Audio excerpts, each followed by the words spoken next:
How did Kenya afford Talanta Stadium? Yep, Kenya is building the 60,000-seat Talanta Stadium for AFCON 2027. The project is worth about 45 billion Kenyan shillings.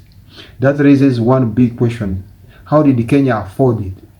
For years, East Africa have had governments say there is no money for roads, hospitals, schools, or salaries. So when a country starts building a world-class stadium, people naturally want answers. Was it government money? Was it private investment? Was it loan? Was it good financial planning?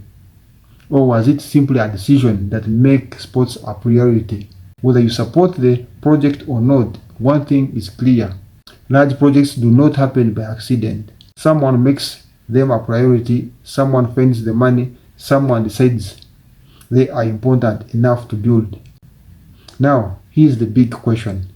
If Kenya can mobilize billions for a stadium, what else could be possible?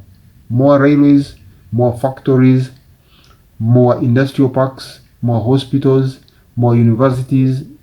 And if your country had the same amount of money, what would you build first? A stadium, a railway, a modern airport, an industrial park, or hospitals and schools?